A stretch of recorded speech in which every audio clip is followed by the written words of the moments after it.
Olá, professora, boa noite. Vamos começar? Boa noite, Ana. Então tá bom. Bom, acho que a Tá. gente já está aqui às 18 horas e também, Uhum. deixa eu ver aqui, já temos 118 pessoas, então acho que a gente está num grupo bom para começar aí bem no horário, né? Quero agradecer primeiro a presença de todos, né? Hoje a gente tem um grupo diferente do grupo de ontem, então algumas pessoas se inscreveram só para essa parte do processo metodológico das revisões sistemáticas Cochrane. Então eu vou fazer de novo a nossa introdução, né? Em nome da Wolters Kluwer, eu agradeço a presença de todos. A Wolters é uma empresa de publicação científica e disponibiliza a OVID, que é uma base de dados de busca avançada, e está disponível no portal de periódicos CAPES para vocês acessarem. Nós ofertamos treinamentos contínuos, então vocês podem me procurar para fazer os treinamentos. A gente tem um calendário mensal de treinamentos para que vocês possam se aprimorar e usar a ferramenta. Então, dentro desse contexto das revisões de literatura, das sínteses de conhecimento, a gente convida professoras especialistas, professoras, porque são, em sua grande maioria, mulheres, para vir aqui trazer um pouco para vocês desse conteúdo, tá? Então, agradeço muito a professora Vânia Santos Nunes Nogueira, que é médica, é professora assistente doutora da Unesp de Botucatu e é também especialista em revisão sistemática de literatura e meta-análise. Professora Vânia, obrigada, e a gente dá continuidade hoje ao trabalho, tá bom? Então, boa noite a todos, boa noite, Ana. Agradeço aí, né, a lembrança aí do meu nome, de falar um assunto, né, a qual eu tenho me especializado aí nos últimos anos. Então, eu vou compartilhar aqui a minha tela e depois eu vou pedir só para você confirmar Claro. se está sendo projetado.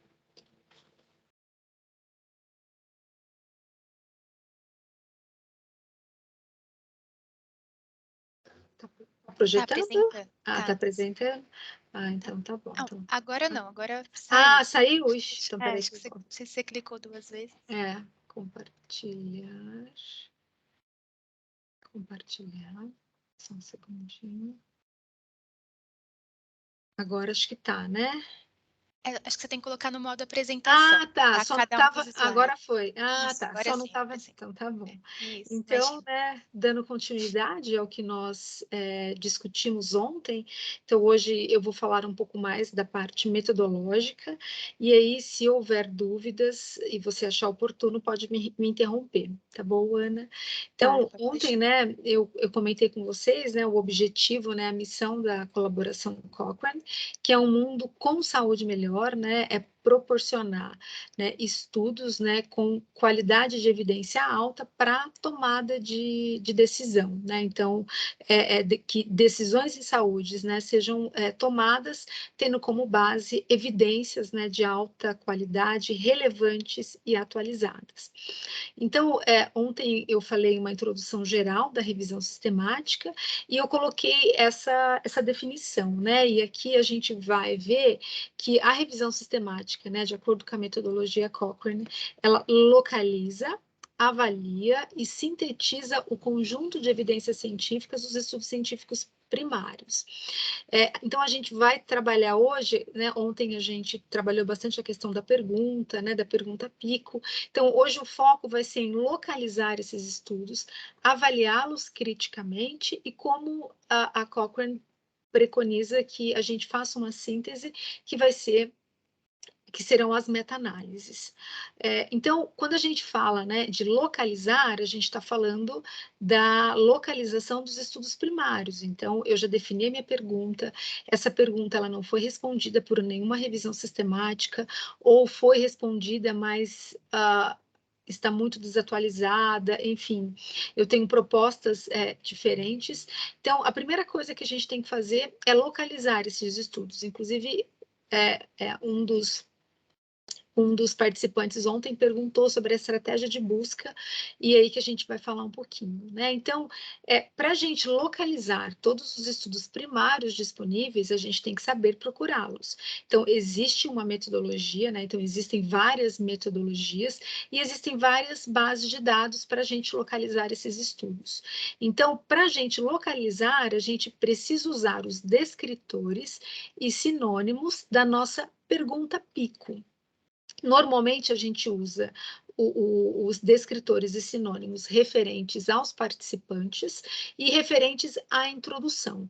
Mas, dependendo da revisão, a gente pode incluir também o comparador no descritor e também incluir o desfecho. Raramente, assim, eu incluo os desfechos, porque aí a pesquisa fica muito, muito específica, né? Então, normalmente eu incluo os participantes, a intervenção, e aí, se houver necessidade, o controle. O que se preconiza, né, é você não fazer restrição nem de ano, nem de idioma. É claro que pode haver alguma exceção, né? Você não vai falar de Covid-19, pandemia, né, antes do período que ela começou. Então, você pode elaborar, se quer estudar uma medicação para tratar Covid, então os participantes serão Covids, então você pode incluir, né, a restrição de ano baseado no ano que a pandemia começou, ou alguma medicação, né, os estudos começaram 10 anos atrás, então a gente pode restringir o tempo, mas na maioria das vezes a gente não restringe, e a gente também não restringe o idioma, e algumas vezes são recuperados resumos que estão em inglês, mas o texto na íntegra está em outra língua. E aí, hoje, o que a gente tem feito, né? A gente pode usar o EndNote para baixar. Então, eu construo a minha estratégia de busca em cada base de dados e depois eu as coloco dentro de um software. Ele vai eliminar as duplicatas, porque pode haver duplicatas entre Embase e PubMed, e aí ele facilita o processo de seleção. Quando a gente faz uma revisão sistemática pela Cochrane, a gente usa a Covidence, que é aquela plataforma que eu comentei ontem. Então, normalmente, cada grupo da Cochrane tem bibliotecários com expertise nisso, e esses bibliotecários, eles fazem isso, eles colocam a seleção final lá na Covidence e a gente seleciona lá. Agora, quando está fazendo fora desse ambiente Cochrane, então a gente tem usado o EndNote, que é um software pago, para baixar as referências e facilitar o processo aí de seleção. Então, aqui são as principais bases de dados que a gente usa para localizar, né, para localização desses estudos primários. Então, o Medline, né, que pode ser via OVID, o Embase, que eu comentei ontem, né, a Central Cochrane, que é uma base da Cochrane de estudos primários que avaliam intervenções. Aí a gente tem a Biblioteca Virtual da Saúde, que a gente usa mais a Lilacs, que está dentro da Biblioteca Virtual da Saúde, que é uma base de estudos provenientes aí da América Latina, e tem outras bases também. Então, tem a Web of Science, tem a Sinal, né? A Sinal, Web of Science, tem muitos desfechos relacionados à qualidade de vida, tem uma base específica para fisioterapia, que é a Pedro. Então, existem algumas bases que elas são específicas para um determinado assunto, e aí, de acordo com a questão de pergunta, né? Com a sua questão pico, você vai poder escolher qual base de dados que você vai procurar. Então, quando a gente coloca, né, esses aqui eu coloquei, né, eu falei aqui no final, outras bases que a gente pode utilizar. Então, o Tripdera-Base também, a Scopus, né, falei do Web of Science, da Sinal, e aí tem também a Pedro, tem uma literatura chinesa também, que a gente pode encontrar esses estudos. E aí, só voltando aqui um pouquinho, quando a gente trabalha com a Cochrane e que a gente trabalha com ensaios clínicos randomizados, a Cochrane, ela tem um filtro específico, tanto para o Medline quanto para o Embase, para ensaios clínicos randomizados. Então, normalmente, a gente usa o filtro, está lá publicado, né, na metodologia Cochrane. Essas bases eletrônicas podem ter filtros individualmente, mas a gente usa um filtro que foi escrito aí, elaborado pela Cochrane. Então, a gente tem esses filtros de ensaios clínicos randomizados. Algo que é muito importante, né, até que vocês me perguntaram ontem, que é a questão da literatura cinzenta, né? Então, a literatura cinzenta são aqueles estudos que não foram publicados por vários motivos. Na maioria das vezes, são estudos que não mostraram nenhum efeito, assim, da intervenção e que acabam não sendo publicados ou por desinteresse da indústria ou do próprio pesquisador. Então, é recomendado que a gente busque por esses estudos, principalmente se na inclusão dos estudos para mim, a revisão, a maioria é composta por estudos pequenos. Então, quando a gente trabalha com estudos pequenos, sabe-se, né, que o resultado final, na maioria das vezes, é por acaso.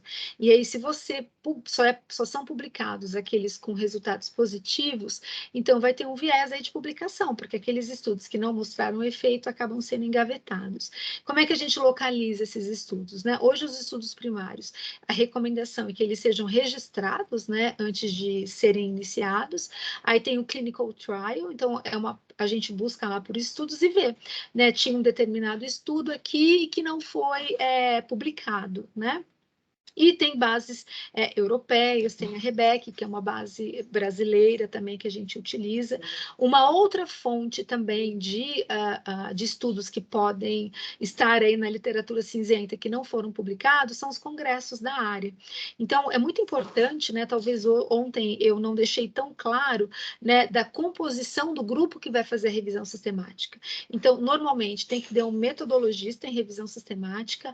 Algumas revisões sistemáticas requerem um estatístico com experiência nas meta-análises, nas análises que nós iremos fazer, um bibliotecário ou alguém, né, com expertise para construir a estratégia de busca, e muito, muito importante, o especialista do assunto, porque é o especialista do assunto que vai nortear a pergunta PICO, e ele também vai nos nortear a saber se tem alguns estudos em andamento, ou se tem estudos que foram realizados, mas que não foram publicados. Às vezes tem estudos que até nós, como especialistas, participamos, incluímos pacientes, e esses estudos não foram publicados porque não mostraram resultados assim robustos que favorecesse a indústria farmacêutica. E aqui tem o PRESS, que é uma diretriz, né, que foi publicada em 2016, né, um guideline para você elaborar a estratégia de busca. Então, para quem tiver interesse, né, eu vou mandar o PDF da aula, e aí dá para vocês tentarem pesquisar, olhar com mais detalhe depois, tá? E aí, então, a gente definiu a pergunta PICO, que foi o que nós abordamos ontem. Aí a gente vai procurar esses estudos e as bases, eu mostrei para vocês as principais bases. Cada base vai exigir uma estratégia de busca específica, não dá para usar a mesma estratégia para cada base de dado, e aí de cada base de dado eu vou recuperar os estudos. E aí, quando a gente faz pela Cochrane, o grupo já manda para a gente o pool de artigos, para a gente só selecionar, então já foram removidas as duplicatas. Se eu não estou fazendo revisão pela Cochrane, aí a gente faz, normalmente eu importo para o EndNote, retiro as duplicatas e tem uma plataforma Ryan, que é uma plataforma free, né? Você pode fazer a seleção dos estudos por lá. Então, encontrei aqueles meus estudos e aí eu vou selecionar. Então, é muito importante que daqui, para esses 3 itens, né, que eu coloquei de objetivo dessa aula, né, que é localizar, analisar e sintetizar, que ela seja feita pelo menos por 2 pessoas. Então, a partir de aqui, então, é tudo feito em pares e individualmente. Então, eu faço aqui e o outro coautor faz lá do outro lado. Tá? Então, a seleção, ela deve ser em pares, individualmente. Normalmente são 2 pessoas, mas se for uma revisão grande, pode ser um número maior de pessoas. O importante é que cada resumo seja visto por 2 pessoas em diferentes momentos. Então, a gente começa, né? Então, normalmente, né, as estratégias de busca, elas resultam lá em 1.000 a 2.000 artigos. Depende da revisão, né? Então, eu já fiz algumas revisões com 6.000, com 8.000, que são revisões muito grandes, né? Que avaliam, né? Então, no começo da pandemia, a gente se propôs a fazer uma revisão sistemática da segurança da hidroxicloroquina, né? E da cloroquina, para doenças gerais, não necessariamente para COVID. Então, abriu muito o leque, a gente incluiu mais de 100 estudos. Então, começa-se leitura de título e resumo. Pelo título e resumo, a gente já consegue eliminar muitos estudos. Aí acaba ficando um número lá de 50 a 100 para você ler na íntegra e daí você incluir realmente aqueles estudos que preencherem os seus critérios de elegibilidade. Por que só pelo resumo, pelo título, eu elimino? Se eu estou incluindo ensaio clínico randomizado e eu vejo lá no título que é um estudo observacional, eu nem preciso ler, eu já excluo, porque o meu objetivo é ensaio clínico randomizado. Tá? Então, e assim vai. Às vezes eu quero ver diabetes tipo 2 e aquele estudo lá que eu estou vendo pelo resumo é diabetes tipo 1. Então, eu já excluo. Então, pela leitura, né, e resumos dá para a gente excluir. Por que tem que ser em 2, né? Primeiro, pela questão que fica mais acurado aquele resultado, né? Porque ele foi validado por 2 pessoas. Pode ter conflito de interesse. Às vezes um pesquisador, enfim, pode ter conflito de interesse relacionado a algum artigo que ele publicou ou que foi publicado por algum outro grupo, por isso que é preconizado de ser em pares. E às vezes são muito artigos, às vezes pode passar algum texto batido, então é importante mesmo que tenham 2 pessoas. Então, depois que selecionou pelo título e resumo, vai sobrar lá um N que vai variar de revisão para revisão, que aí vai ser lido na íntegra, aí para resolver se ele entra ou não. Então, a gente consegue fazer isso na Covidence, cada um avalia e depois, quando termina, aí a gente consegue ver os conflitos que um incluiu, o outro não, e aí primeiro se resolve por um consenso ou chama o coordenador, né, da revisão para decidirem juntos se inclui ou não. Tá? E uma coisa... Professora, Oi, pode falar. não, antes de seguir, o Tylon perguntou se pode usar filtro para ensaio clínico randomizado nas bases de busca ou se somente faz a exclusão durante a seleção. Não, então, a gente usa, né? Acho que eu até falei num dos slides que a Cochrane ela tem um filtro de ensaio clínico randomizado, tanto para o que a gente pode usar no PubMed quanto no Embase. Tá? Então, normalmente, para essas bases de dados, e que dá para a gente usar no Medline também via Ovid, a gente usa os filtros da Cochrane. Tá bom? Independente de você estiver fazendo uma revisão Cochrane ou não, a gente pode usar esses filtros. Quando você entra lá no Embase, vai ter um filtro do Embase para ensaio clínico randomizado, mas o recomendado é que a gente use o da Cochrane mesmo. Então, você coloca lá todos os descritores e sinônimos dos participantes, por exemplo, diabetes tipo 2. Então, você coloca descritores sinônimos, uma intervenção lá, análogos do GLP-1, você coloca descritor e sinônimos, e aí tem já um modelo pronto, né, de filtro de ensaio clínico randomizado que a gente coloca lá para Cochrane. Então, é recomendado, tá, a gente usar esses filtros. Agora, se é uma doença rara, enfim, se é uma doença que eu tenho certeza que vão ter pouquíssimos estudos, aí eu não coloco filtro, tá? É que mesmo colocando filtro, vem estudos observacionais, tá? Então, o filtro ajuda, mas mesmo assim vem, né? Claro, ele elimina muitos estudos, mas mesmo assim vem alguns estudos observacionais, mesmo usando os filtros, tá bom?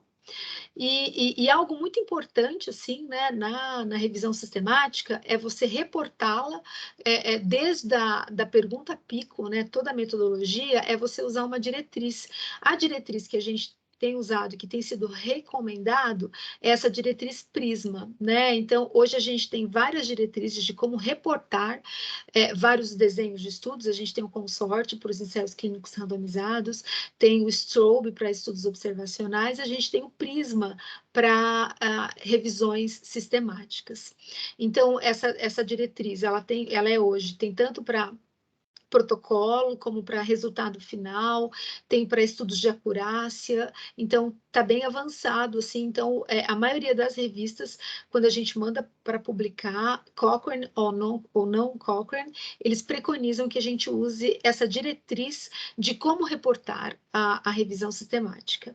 Por quê? Porque isso dá mais transparência, dá mais clareza, então muitas vezes a gente tem estudos mal reportados e aí a gente fica na dúvida dos resultados, e etc. Então, a gente tem usado o Prisma, né, para reportar. É importante, assim, o Prisma, tanto o Prisma até o Strobe, o Consort, eles não são diretrizes de como fazer, são diretrizes de como reportar. É claro que quando você aprende como reportar, automaticamente você também está aprendendo, vai atrás, tá? Mas eles são bem categóricos, que é uma diretriz de como reportar. Então, às vezes, a gente vê lá na revisão, né, que essa revisão foi realizada de acordo com a metodologia. Então, ela foi realizada de acordo com a metodologia Cochrane ou metodologia do JBI e reportada de acordo com o Prisma. Tá? E aqui, só para mostrar, então, né, o Prisma é um checklist de uma parte, que tem o título, o resumo, a introdução, né, o que eu comentei com vocês ontem, o número de protocolo de registro, os critérios de elegibilidade, e aqui é o processo de seleção dos estudos, desculpa, de estratégia de busca para encontrar, o de seleção, né, e aí outros passos que eu vou comentar mais para frente relacionados ao risco de viés. Tá? E aqui, né, o risco de viés, aí aqui os resultados, né, então se você está reportando já a revisão final, então as características dos estudos, o risco de viés baseado por desfecho, os resultados individuais, síntese, né? Então, são itens que a gente avalia, a discussão, né? Não esquecer das limitações. Então, tem esse prisma para ajudar aí. Então, a maioria dos jornais de pesquisa, eles recomendam que você use, se você não usou o prisma para reportar, alguns até eliminam. Tá? Então, quando eu rodei a estratégia de busca, aqui eu dei um exemplo para vocês. Então, eu rodei nas estratégias de busca e chegou a um total de 2.666. E aqui, após duplicatas, né, após a remoção das duplicatas, ficaram 2.535, né? Desses daqui, né, ficaram 38, né, com possibilidade, eu li todos aqui na íntegra, né, desculpa, eu li todos os títulos e resumos desses 2.535, fiquei na dúvida entre 88, aí fui rever esses estudos, né, para ver se eles entrariam ou não, e acabei eliminando 51, né, e aí ficaram 38, né, para leitura na íntegra, tá? E aqui, desses 38, né, então ficaram 32 aí, né, para análise qualitativa, desculpa, para síntese, né, aqui a gente colocou barra, na realidade de 38, ficaram 32 artigos, mas esses 32 artigos, eles se referem a 16 estudos. O que acontece é que nesse 32, às vezes tem um protocolo, às vezes tem estudos que eles dividem os resultados, eles dão um desfecho numa publicação e outro. Então, resultaram em 36 artigos, que são equivalentes a 16 estudos. E aí, quando eu tenho os estudos na leitura da íntegra, né, então eu saí daqui, então eu peguei esses 38 para ler na íntegra. Dessa etapa em diante, o que eu excluir, eu tenho que justificar, tá? Então, aqui eu coloquei, né, que 4 os desfechos analisados eram diferentes dos propostos pela revisão, e aqui 2, os critérios de inclusão, eles eram diferentes, tá? E aqui tem um outro modelo também, né, que você pode reportar. Só vou voltar aqui para explicar uma coisa que eu acabei esquecendo de falar lá na estratégia de busca. Aqui ele fala que, né, estudos que foram identificados, né, por outras fontes. Então, aqui pode incluir aquelas pesquisas manuais, como, por exemplo, resumos de congresso, apresentação. Às vezes, a gente tem um estudo que a gente pegou aqui, por exemplo, ele estava aqui, e quando a gente leu esse estudo, a gente viu que ele citou uma publicação de um estudo muito parecido e que às vezes não saiu na minha estratégia, então vou lá e recupero, tá? Então, aqui é um caminho, né, uma maneira da gente reportar esses estudos que a gente incluiu e que eles não vieram dessa primeira aqui rodada de estratégia de busca, vieram depois manualmente, tá? E aí, então, a gente viu a estratégia de busca, seleção dos estudos que devem ser em par e individualmente, e aí a gente vai um pouquinho para avaliação da qualidade metodológica, que eu comentei com vocês ontem, né, aquela pergunta. Todos os estudos realizados são munidos de um rigor científico adequado? Então, aqui eu estou falando da qualidade da evidência, da qualidade metodológica que vai refletir na qualidade da evidência daquele meu resultado. Quando eu estou avaliando qualidade metodológica, a pergunta que eu estou fazendo é: esse estudo tem validade interna?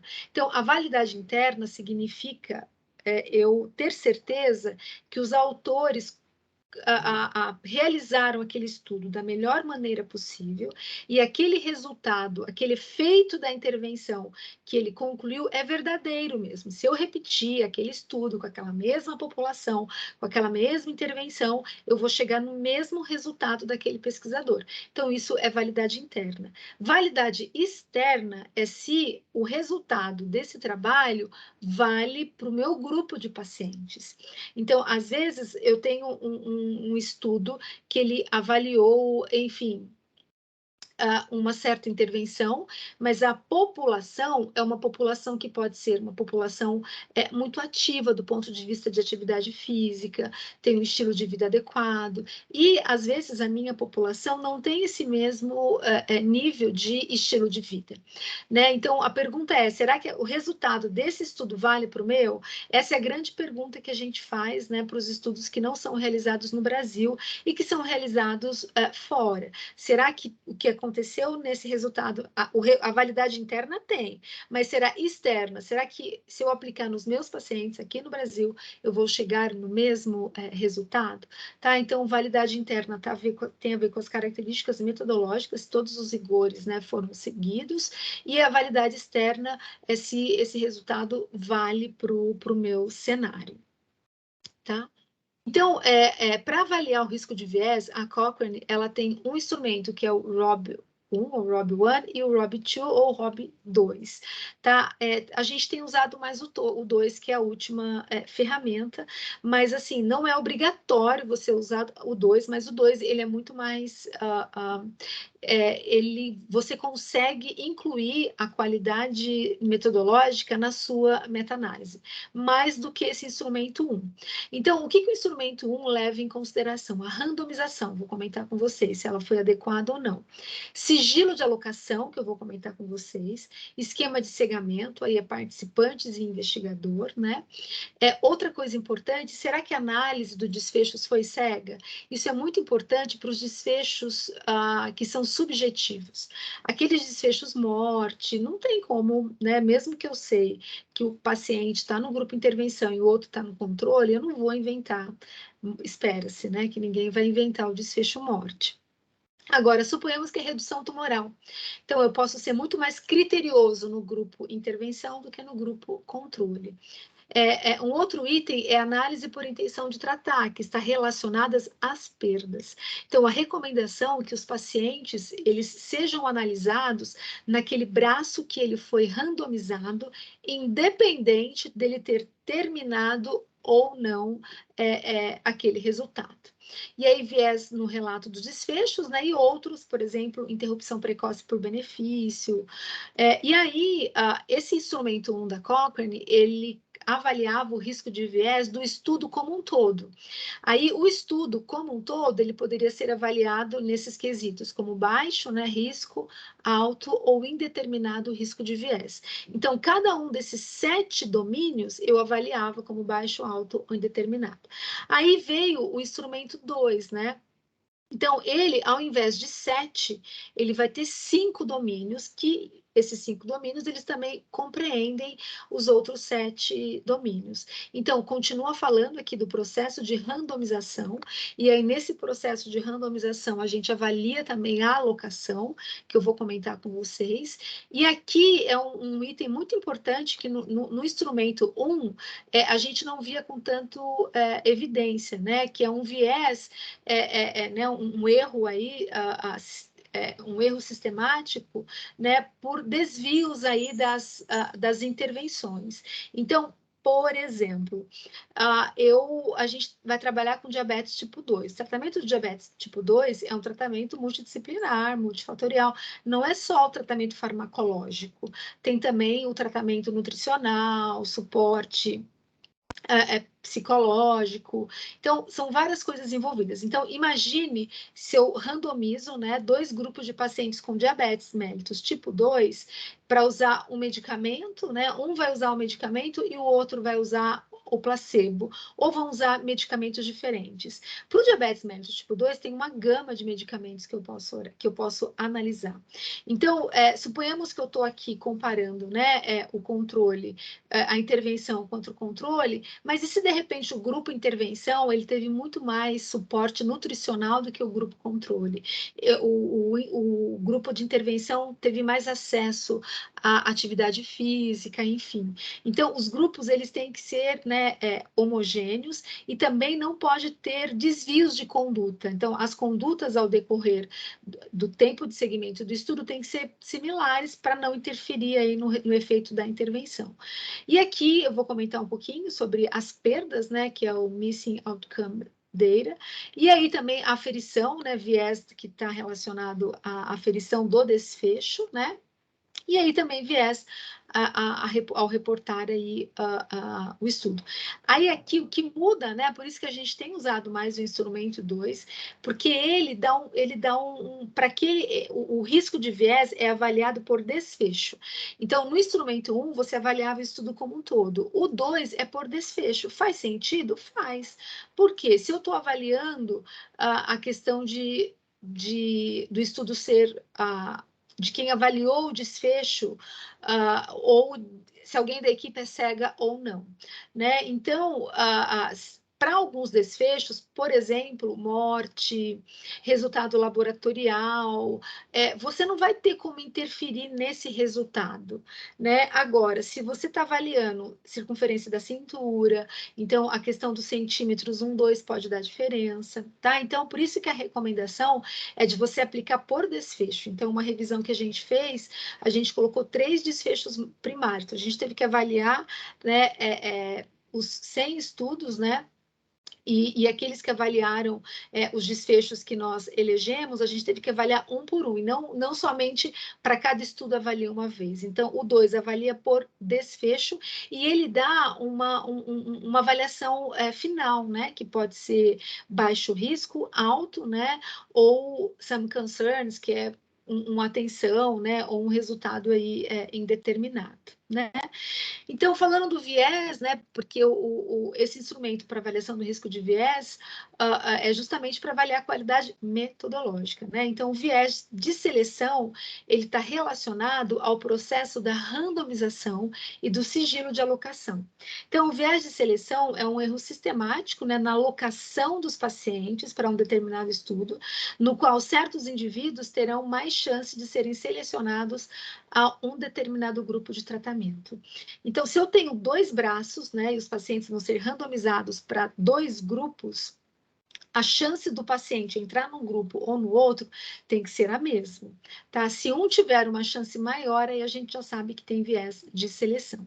Como é que a gente avalia o viés de seleção? Pelo processo de randomização e sigilo de alocação.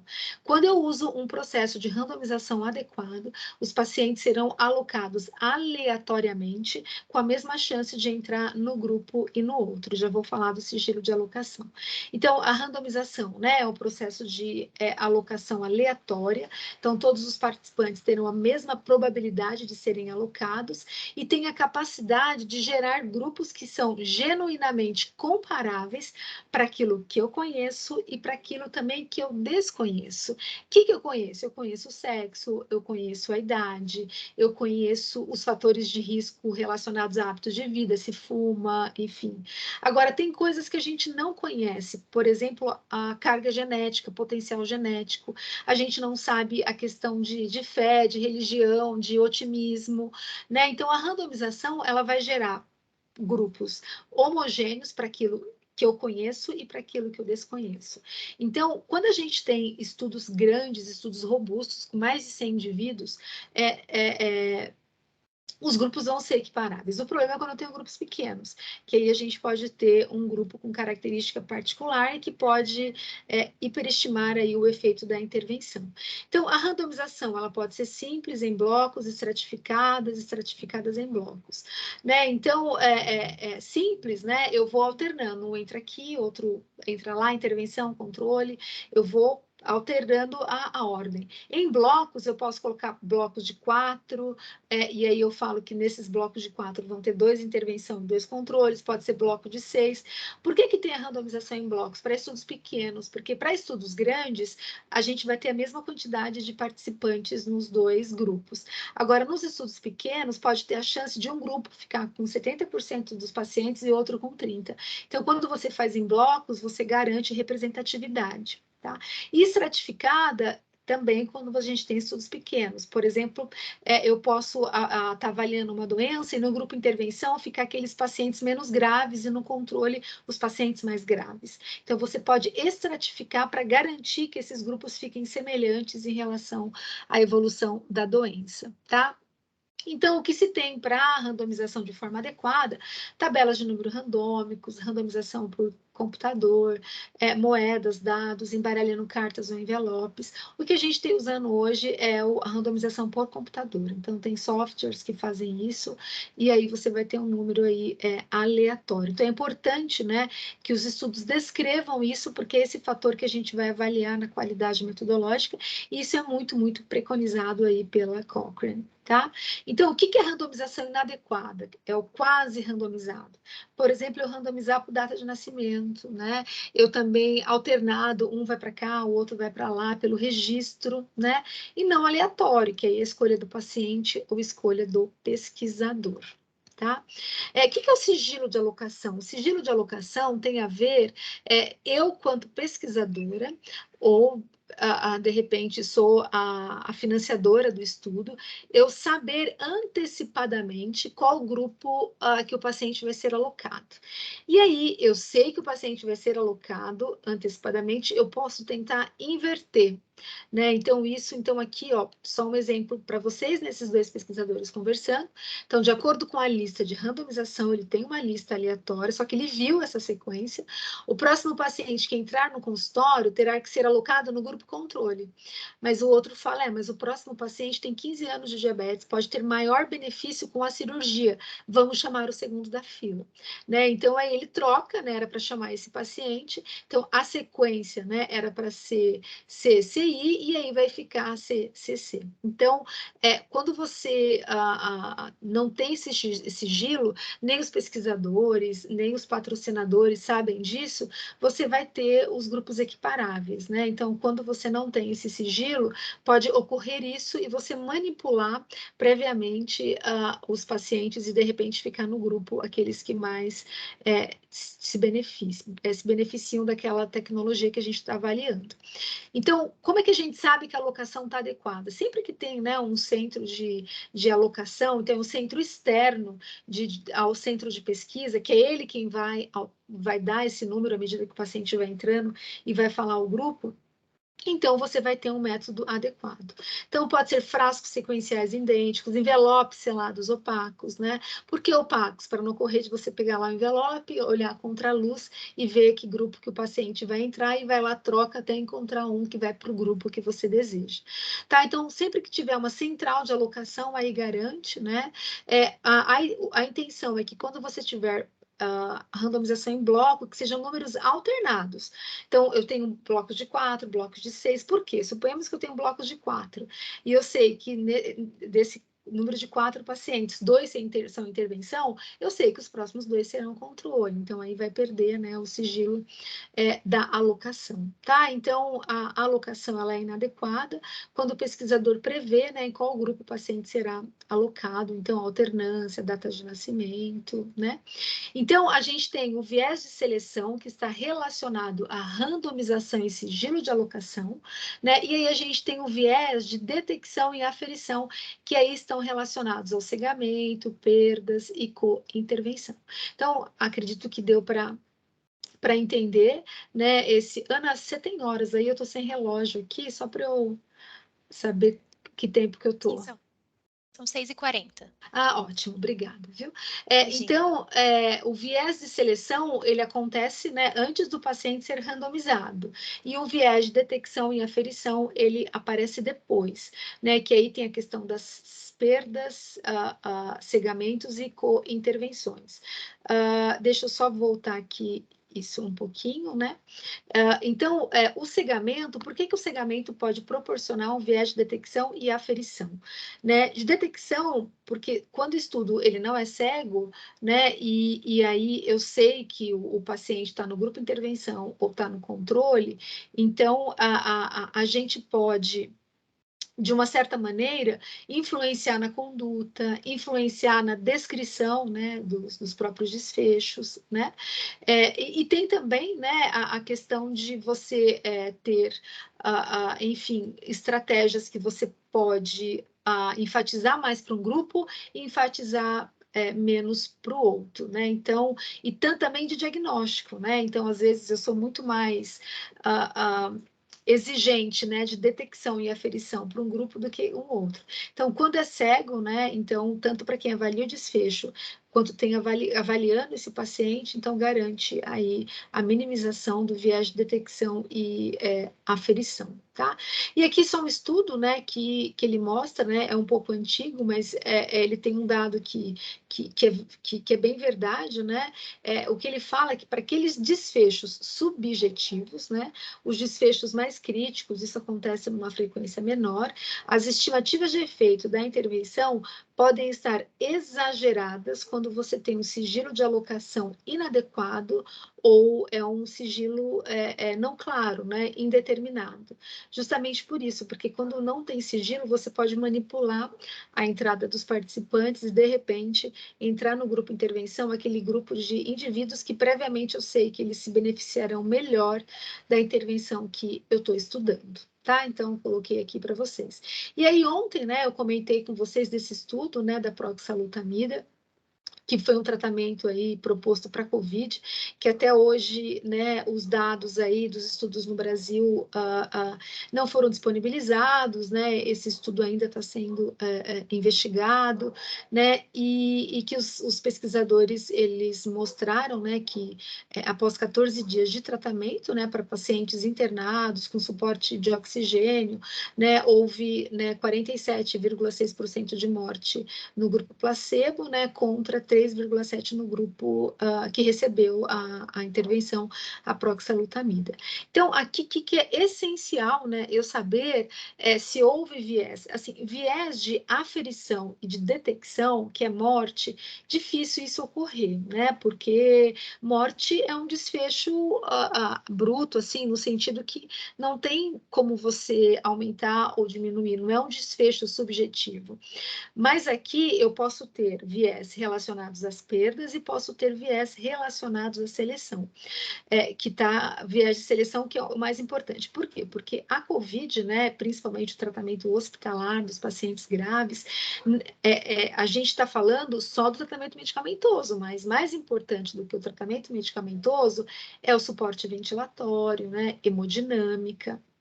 Muitos pacientes precisaram de hemodiálise e o próprio cuidado em terapia intensiva, né? Então, aquele risco de viés lá no instrumento 2 que ele fala, né, desvios, né, das intervenções estudadas.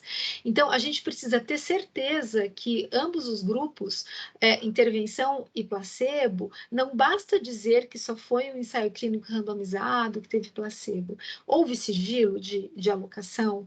Então, os grupos eram equiparáveis ou, de repente, ficou na intervenção aqueles pacientes em hospitais terciários com maior suporte ventilatório, com equipe hemodinâmica, enfim, que tinha condições de fazer hemodiálise, e de repente no grupo controle ficaram pacientes em hospitais secundários que não tinham recursos, mas que tiveram que se adaptar, visto que não havia leitos de UTI disponíveis para todo mundo. Então, essa é a grande questão, né? Quando a gente vê um estudo assim com resultado muito diferente, então a gente tem que avaliar a qualidade metodológica, em especial o viés de seleção, porque para a COVID, a chance de ter viés de seleção, uma vez que não tem um sigilo de alocação adequado, é muito, muito grande, tá? E aí, né, uma outra coisa também do risco de viés, antes de entrar na estimativa de efeito, é por que as perdas elas devem ser incluídas na análise final? Isso é importante, né? Porque as perdas elas podem também refletir a minha efetividade, a minha eficácia. As perdas podem estar relacionadas aos eventos adversos e as perdas elas trabalham, elas mostram também para a gente um pouco do mundo real mesmo, né? E não que esses pacientes podem desistir no meio do caminho por conta de eventos adversos. Então, o recomendado é que se 100 pacientes eles foram randomizados para o grupo intervenção e outros 6 para o controle, mesmo até que eles trocaram, enfim, que eles sejam analisados todos naquele grupo que ele foi alocado. Mas se o paciente não apareceu, o paciente perdeu o segmento, como é que eu vou saber o resultado? Existem métodos de imputação, tá? Então, por isso que às vezes é muito importante ter um estatístico no grupo, para ele avaliar um método de imputação que você pode utilizar, né? Por isso que a gente usa, o ideal é que a análise seja por intenção de tratar, que significa que todos os pacientes foram incluídos na análise final, né? Então, existem métodos para isso, e o próprio estudo fala para a gente, né, qual foi o método que ele usou para incorporar as perdas. Então, alguns usam, né, e incorporam, outros não, que aí eles falam que é análise por protocolo, que aí só são incluídos os participantes que finalizaram o estudo. Quando você não inclui as perdas, o resultado pode hiperestimar o efeito da intervenção, tá? E aqui, como que a intervenção funciona, né? Então, a gente vai falar um pouco de síntese. Ontem falei para vocês que a gente pode chamar medidas de efeito, medidas de associação. Eu uso mais estimativa de efeito da intervenção, quero saber como é que a intervenção trabalha, estimativa de efeito ou effect size, que é do inglês, que a gente mais usa, tá? Então, para os desfechos substitutos que eu comentei ontem, né, glicemia, perfil lipídico, níveis pressóricos, que tem um número aí, né, que vai do 0 até o infinito, a gente chama de desfecho contínuo, né, e normalmente os desfechos finalísticos, né, então morte, AN, AVC, evento adverso, são dicotômicos. Então, como é que a gente avalia os dicotômicos, né, que são os desfechos binários? Então, a gente faz essa tabelinha aí 2 por 2, né, a gente põe intervenção A, intervenção B, aí divide evento sobre não evento, não é meu evento de interesse, e aí para eu calcular, né, cada estudo vai mostrar individualmente, né, o risco, né, então o risco relativo do evento no grupo, o risco do evento no grupo intervenção, que é A sobre A mais B, e o risco, né, do evento na comparação, que é C sobre C mais D. C é o número de pessoas que tiveram o evento, né? E C mais D é todo o meu grupo de comparação e assim para intervenção também. Quando eu tenho o risco da intervenção sobre o risco da comparação, a gente tem o risco relativo. Então, na maioria das vezes, a gente utiliza o risco relativo para avaliar o efeito, né, daquela intervenção normalmente é o risco relativo que eu uso para avaliar o efeito naquela intervenção, baseado naquele desfecho dicotômico. Tá? Eu posso usar também o odds ratio, né? Então aí vai depender, né, do estudo, tem algumas meta-análises em rede, por exemplo, que a gente usa o odds ratio. O risco relativo ele é mais fácil de ser interpretado tanto pelo gestor quanto para a gente também, que é profissional da saúde, quer avaliar a magnitude do efeito. O odds ratio ele é um pouquinho mais difícil para ser interpretado, né? Então, aqui vai ser, né, a razão aqui de chance. Então, eu vejo a chance da intervenção, a chance do evento sobre a chance do não evento, aqui é a chance do evento na comparação sobre a chance do não evento na comparação, e aí divido um pelo outro, ou posso multiplicar aqui e dividir pela multiplicação de C por B, e aí eu vou ter o odds ratio aí, tá?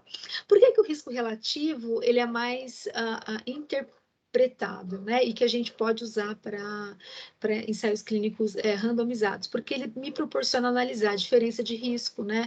Ou redução do risco absoluto, né? Que é o risco da intervenção menos o risco, né? Do grupo controle. Redução do risco relativo, que é 1 menos o risco relativo, e o número, né, necessário para tratar, ou NNT, Number Needed to Treat, que isso aqui é muito importante, né, para o gestor.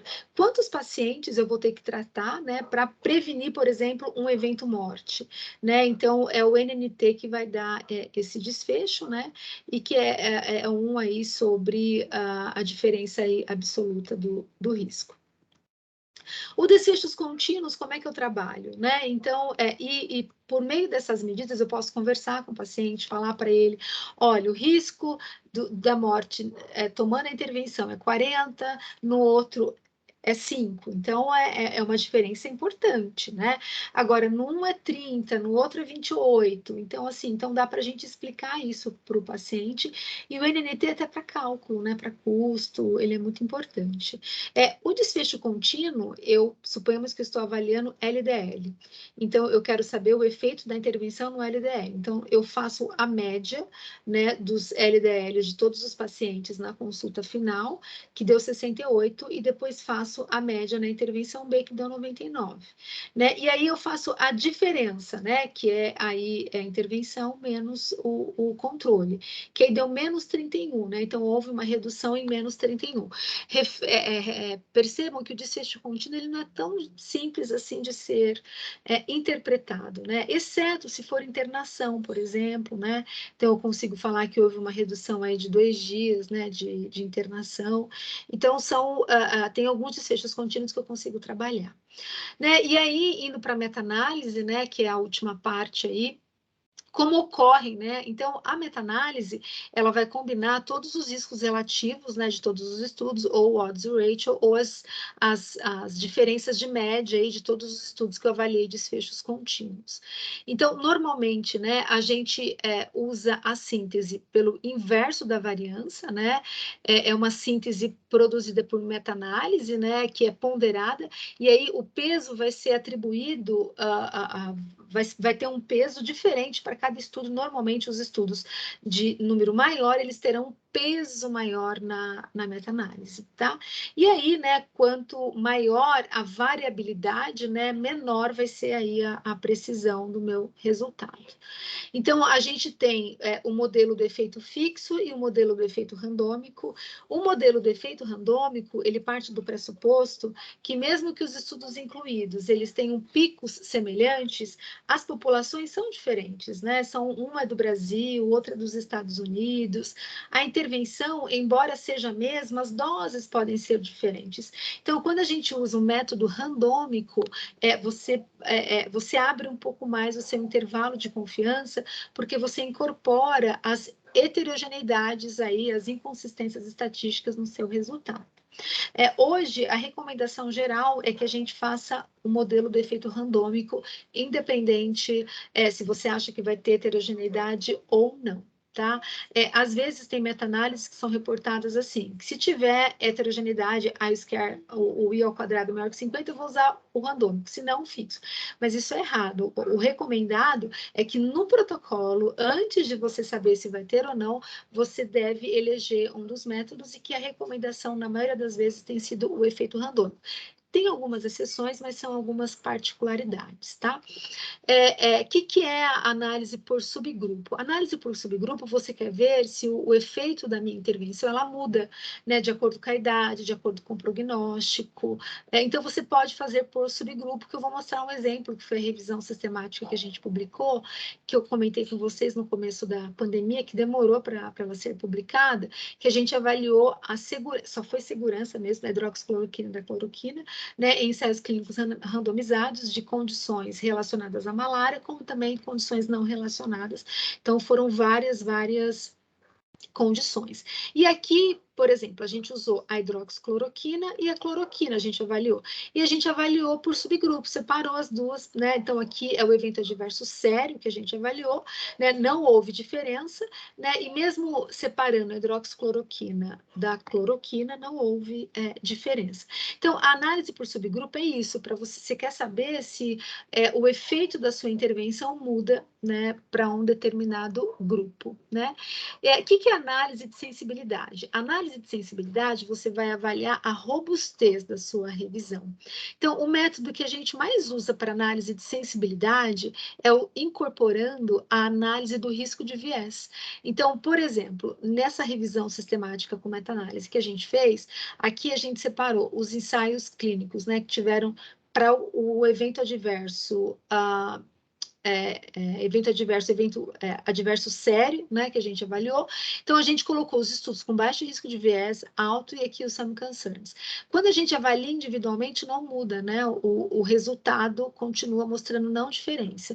E mais importante, né, que a gente observa aqui, que os estudos com baixo risco de viés, aqui é o peso, né, de cada estudo, e aqui o peso do... Então, esse primeiro grupo, peso por 72%, o outro 11% e o outro 15%. Então, quando eu vejo aqui, ó, que os estudos com baixo risco de viés, eles compuseram a maioria dos estudos, né? O de alto risco foi 11 e o de some concerns foi 15. Então, aqui é algo que eu posso usar para não rebaixar a qualidade a qualidade da evidência pelo quesito risco de viés.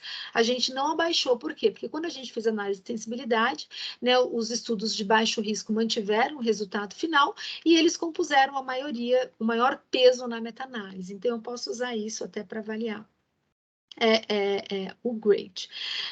Então, só uma outra coisa também que a gente dá análise antes de terminar, que eu acabei não comentando, na presença de heterogeneidade estatística, o que eu posso fazer? Alguns utilizam o método de análise por subgrupo, tá? O subgrupo, ele é mais para avaliar se o meu efeito muda de um grupo para o outro. Para avaliar, explicar a heterogeneidade, o ideal é que a gente faça meta-regressão. A limitação é que para fazer meta-regressão, você tem que ter pelo menos 10 estudos naquela meta-análise.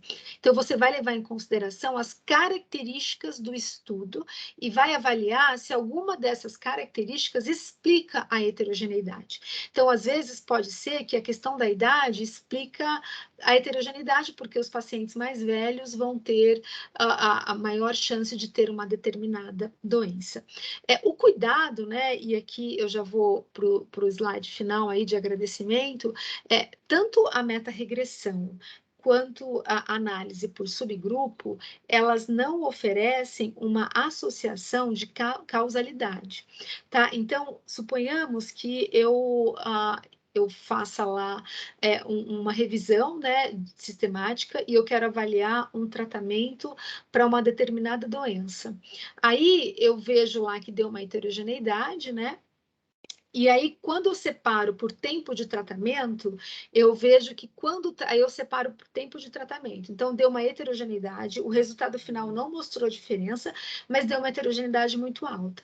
Aí, suponhamos que no grupo, eu separei por tempo de tratamento. O grupo que usou por 3 meses, ele teve aí teve efeito, né? O resultado ficou significativo, e quando foi maior do que isso, não ficou.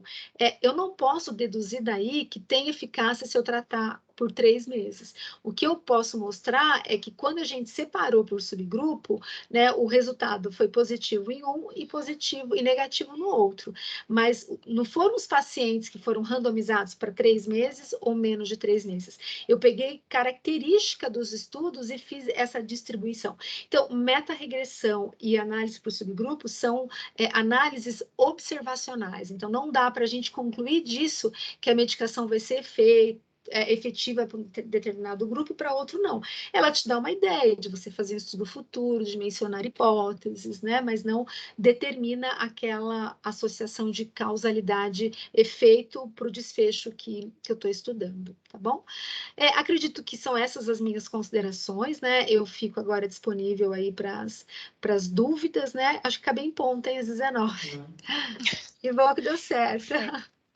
Foi bem pontual mesmo. Muito Então tá obrigada, bom. viu, professora? Se você Agradeço. quiser tomar uma aguinha, eu vou dar um recado Tá para bom. eles e a gente retorna, tá bom? Então, pessoal, muito obrigada pela participação. Eles já estão elogiando aqui no chat. Vocês precisam avaliar, não precisa ser agora, se não quiserem, mas eu vou enviar no chat o link de avaliação de hoje. várias perguntas relacionadas à gravação, à avaliação. Vocês recebem, vão começar a receber agora a partir das 19h, um e-mail que é enviado por mim, pelo meu e-mail. Então procurem ou na caixa de entrada ou no lixo eletrônico para verificar. Então lá vai ter o link da gravação, tem o link para a pasta onde estão os slides da professora e tem também o link da avaliação, caso vocês queiram avaliar amanhã, mais tarde, com mais calma, tá bom? Então, essas são as informações que eu tenho para dar agora e vou começar com a sessão de perguntas, então. Então, agora a gente tem 30 minutos para trabalhar as perguntas, vocês podem ir encaminhando no chat. Só tem elogios aqui no chat por enquanto, mas eu vou pegar Obrigada. algumas, imagina, as perguntas que já estavam. Então, o Uhum. Conrado, ele perguntou se é possível utilizar a mesma metodologia da revisão sistemática para uma revisão integrativa. É que são diferentes, né? Na realidade, a revisão sistemática é o tipo de revisão que mais tem uma metodologia totalmente construída, né? Talvez, Conrado, você a base de dados assim que mais tem modelos de revisão sistemática, que a gente tem revisão sistemática de ensaios clínicos randomizados, tem revisão sistemática de etiologia e risco, né, que avalia fator de risco, tem revisão sistemática para estudos de acurácia, tem revisão sistemática de estudos de prevalência, incidência, e tem a revisão de escopo e tem outras. Tem revisão sistemática de estudos de avaliação de economia em saúde. Então, o JBI é o grupo, né, porque a Cochrane só trabalha com ensaios clínicos randomizados em intervenção. Agora, a JBI, ela tem diretrizes para 11 tipos de revisão sistemática.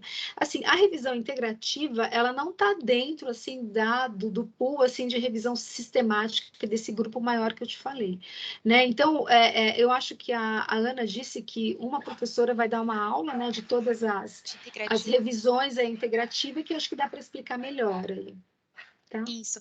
Eu comentei ontem que eu dou um treinamento sobre tipos de estudos de revisão de literatura, então são as definições e aplicabilidades. Eu trabalho bastante essa diferenciação entre um e outro. É bastante interessante para vocês entenderem quando utilizar cada uma delas, para que tipo de pergunta de pesquisa também, a partir de qual objetivo.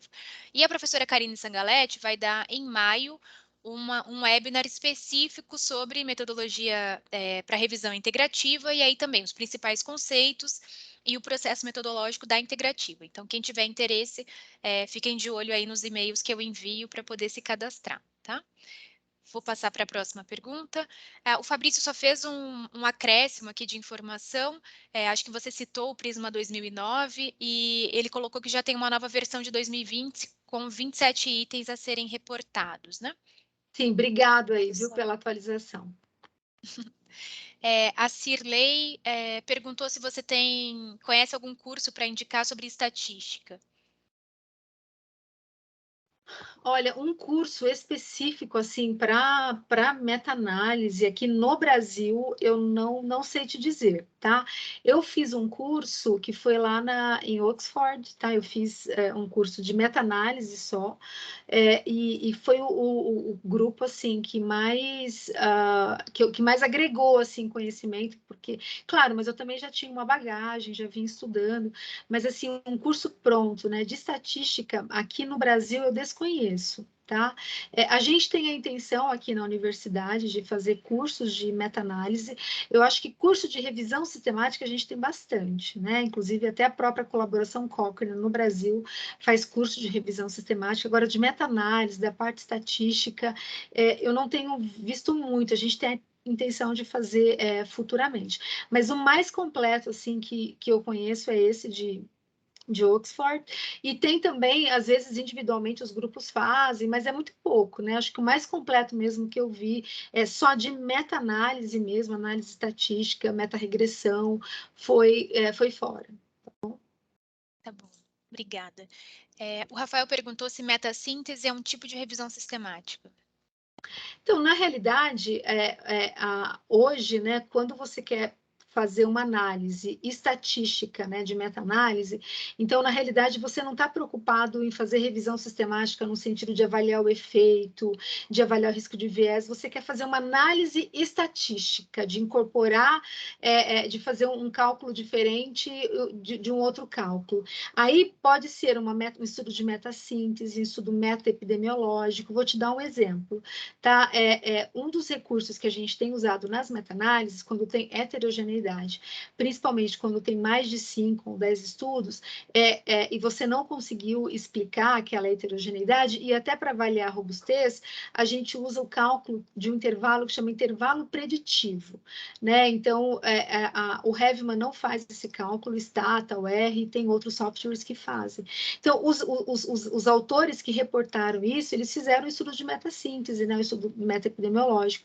Então, eles compararam, né? Eles pegaram algumas revisões e viram que quando você calculava sem o intervalo preditivo, o intervalo de confiança não atravessava a linha do não efeito. Quando você usava, né, o intervalo preditivo cruzava, falando que não tinha robustez. Então, tem esses estudos que ele está avaliando um método, né, para você implicar. Por exemplo, um método estatístico para avaliar estudos de prevalência. Aqueles estudos que a prevalência é 0, eu coloco, não coloco. Então, tem estudos que são publicados mostrando, né, os modelos estatísticos que você pode usar. Então, aí não são revisões sistemáticas, porque, na realidade, eles não tiveram como objetivo responder uma pergunta. O efeito, eles quiseram agregar, né, alguma qualidade estatística para a gente usar nas nossas meta-análises que são precedidas por revisão sistemática, tá? Não sei se foi se deu para explicar. Acredito que sim. A Marcela perguntou qual recomendação você tem para revisões sistemáticas para pesquisas com animais. Olha, eu não sei, assim, eu nunca fiz revisão sistemática de animal. Eu não sei se tem alguma diretriz específica para isso, tá? Mas tem particularidades, né? Por vários motivos, mas assim, uma diretriz assim específica para isso eu desconheço, deve ter. Mas como eu não trabalho com todos, são todos clínicos, né? Então não vou saber te recomendar um guideline, uma diretriz para estudos animais, mas com certeza deve ter. Legal. O Tylon perguntou sobre ele trouxe, na verdade, a pergunta de pesquisa dele. Eu não vou botar como uma pergunta para você, mas eu queria contar para o pessoal que eu também dou um webinar sobre como aprimorar a revisão de literatura com a pergunta PICO, que foi o método, o acrônimo que a professora trouxe específico para as revisões sistemáticas Cochrane, né? Então, fiquem de olho aí. É bastante interessante. Acho que lá vocês conseguem partir dessa metodologia para poder organizar a pergunta de pesquisa de vocês, tá? E para finalizar, a Rosa perguntou, você falou sobre que o Prisma não é uma metodologia, e se você poderia citar uma diretriz para utilizar em uma meta-análise de prevalência. Ah, tá. Então, tem o JBI, tá? O Joanna Briggs Institute, ela tem um modelo lá de revisão sistemática para estudos de prevalência e incidência. Então, se você colocar lá JBI no Google, você vai chegar. Mas tem vários estudos publicados. Agora, no JBI, eles não entram tão a fundo na parte estatística da meta-análise. Aí tem estudos individuais que são publicados, tá? Então, não tem uma diretriz. Para ensaios clínicos randomizados, é a Cochrane, tanto para revisão quanto para meta-análise, que é a melhor, a mais completa, tá? Mas para estudos de prevalência e incidência, então a gente tem como diretriz para usar instrumento de avaliação de risco de viés, o JBI. Agora, para a parte estatística, são estudos individuais que são publicados, né, que você encontra no Medline, e aí você vai avaliando, vai estudando, mas não tem uma diretriz assim tão elaborada como a gente já tem já de como reportar e como já tem a da Cochrane. Tá bom. Acho que a Renata colocou um outro também aqui no chat, Muse, vou pronunciar dessa forma, mas ela colocou Tá. aqui um outro também. Isso. Só para poder acrescentar. Isso. Esse daí, o Muse, ele é um editorial de como reportar estudos observacionais. O problema é que ele está desatualizado. Eu não me lembro de ter de ter visto alguma atualização dele, né? E assim, eu no começo, né, eu era bem assim categórica, eu falava, né, pegava um estudo de revisão observacional e falava, e a pessoa colocava lá o prisma, e a gente falava, não, mas não pode ser o prisma, porque o prisma é só para estudos de intervenção, esse daqui não dá. Mas eu tenho visto muitas revisões de estudos observacionais seguindo a metodologia, seguindo o que é proposto para o prisma, porque dá para seguir, é muito mais completo, né, do que o MUSE. É claro que você vai fazendo, vai tendo particularidades, mas a questão da pergunta, né, normalmente os estudos observacionais são a pergunta de exposição, né, se são estudos controlados. Então, alguns estudos observacionais, eles são reportados de acordo com a metodologia Prisma, principalmente porque a do MUSE está muito desatualizada. Eu não lembro, assim, de ter visto a atualização, assim como a gente tem visto do Prisma. A Aline perguntou se em ensaio clínico randomizado aberto, como é possível reduzir o viés de seleção? O viés de seleção, ele não está relacionado ao estudo. O estudo aberto é aquele estudo que tanto o paciente quanto os pesquisadores sabem qual paciente, qual grupo o paciente foi alocado. Então, o viés de seleção, ele não está relacionado ao estudo aberto. O que está relacionado ao estudo estar aberto é a questão de não ter cegamento, e aí você pode ter o viés de aferição e viés também de performance. Agora, o viés de seleção está relacionado se os grupos, ao serem alocados intervenção e controle, eles foram alocados corretamente, ou seja, eu como pesquisadora, eu não sabia qual grupo o paciente ia entrar, então eu tinha aquele grupo de pacientes e a probabilidade de entrar num grupo quanto no outro foi a mesma para todo mundo, e eu vou ter grupos equiparáveis, né? Então, o estudo aberto, ele está relacionado com viés de detecção, aferição, de performance, e não de seleção, tá? Agora, o de seleção é que é assim, o que confunde, né? O sigilo de locação não tem a ver com cegamento, eu saber em qual grupo o paciente está, o paciente saber, e o sigilo de alocação está relacionado a isso. Eu, como pesquisadora, não tenho a mínima, eu não vou interferir. Eu até sei, depois eu vou saber qual grupo que o paciente vai estar, mas eu não interferi, eu não sabia previamente que a dona Maria ia para a intervenção e seu Benedito ia para o controle. Só quando eles foram alocados, já estavam lá e eu fiquei sabendo. Vamos lá. O Fabrício perguntou se você tem alguma experiência com o método Bayesiano. Sim, o método Bayesiano é um método utilizado em meta-análise em rede, tá? Então, ele foge um pouco, né, da estatística mais tradicional, né? A gente está fazendo uma meta-análise em rede que a gente vai utilizar o método Bayesiano, tá? Mas até então, a maioria das minhas revisões sistemáticas, elas usaram o método tradicional mesmo, mas o Bayesiano é bem mais utilizado na meta-análise em rede. E o Eduardo perguntou se você poderia sugerir guidelines de revisão sistemática para casos não clínicos. Então, casos não clínicos, o que você queria dizer como os casos não clínicos? Estudos experimentais em animais? Ou, por exemplo, estudos de prevalência, incidência, né? Assim, o JBI, né? O grupo, né? É um grupo lá australiano. Eles têm diretrizes para 11 tipos de revisões sistemáticas, que inclusive está lá a revisão de escopo, revisão sistemática de estudos de avaliação de economia em saúde, de incidência, prevalência. Então, é o grupo que tem mais, assim, diretriz e metodologia de como fazer uma revisão sistemática. Então, tem de revisão sistemática de ensaios clínicos randomizados, que avalia a efetividade, assim como tem revisões sistemáticas de etiologia e risco, revisões sistemáticas de teste diagnóstico, né? Então, ele é o que mais... Agora, de estudos animais, por não fazer, eu não desconheço, assim, alguma... Deve ter, mas não uma diretriz, assim, como devem ter publicações, né? E que é aí que você pode citar na hora de reportar aí os seus resultados. Legal. A professora Vilanice, que é diretora do Centro Brasileiro JBI, que trabalha a metodologia aqui no Brasil, ela vai dar um webinar em 2 semanas, tá? Eu vou divulgar para vocês provavelmente no começo da próxima semana. Então, quem quiser participar, também é um webinar de 2 dias, como esse. E ela vai tratar de revisão de escopo. Acho que ela começa com quantitativa, depois ela fala qualitativa e escopo no segundo dia, tá bom? Aí vocês podem se inscrever aí para entender melhor e talvez levar essas perguntas para ela também.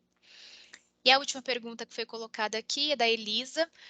Ela falou: poderia considerar dispensável a realização de uma meta-análise nos casos em que grande parte dos estudos homogêneos tenham sido classificados como de alto risco de viés?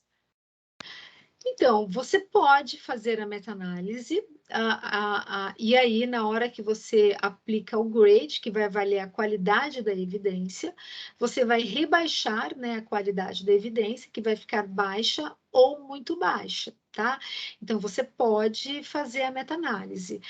A situação que a Cochrane fala que não é recomendado fazer a meta-análise, quando você tem uma heterogeneidade estatística e você não consegue explicar. Tá? Uma possibilidade seria calcular o intervalo preditivo, né, fazer análise de meta-regressão. Agora, se você não encontra, né, e fica aquele resultado muito heterogêneo, você pode não fazer a meta-análise, você também pode fazer e no quesito heterogeneidade lá no grade, você diminuir. Tá? O cuidado é que nem sempre as pessoas entendem o que significa o grade. Aí vê lá que a qualidade da evidência baixa é muito baixa, mas ela continua usando aquele efeito final como efeito sumário, né? Como se ele fosse verdadeiro. Mas tem essas três possibilidades, tá? Então, de repente, ficou muito heterogêneo, está favorecendo a intervenção e você não conseguiu justificar, eu acho que eu não faria.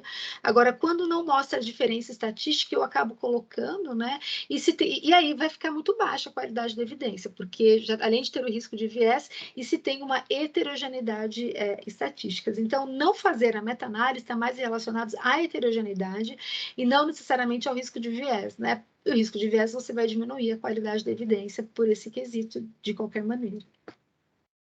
Obrigada, professora. O Eduardo colocou que ele estava falando de estudos experimentais com enzimas ou outras moléculas. Ah, tá. Era nesse contexto. Nós não temos mais nenhuma pergunta. Vocês têm mais alguma pergunta, pessoal? Senão a gente encerra por hoje.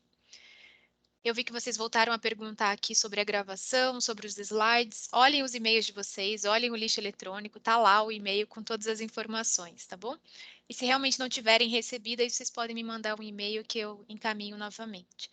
Mas acho que é isso, a gente encerra por aqui. Professora Vânia, muito obrigada, viu? Eu que agradeço mais uma vez Novamente. aí essa oportunidade. Imagina, foi um sucesso, eles elogiaram bastante, falaram da sua Obrigada. didática, do conteúdo, então Que foi bom. mesmo, acho que muito interessante para eles, tá? Muito obrigada, obrigada a todos os participantes, tá, pessoal?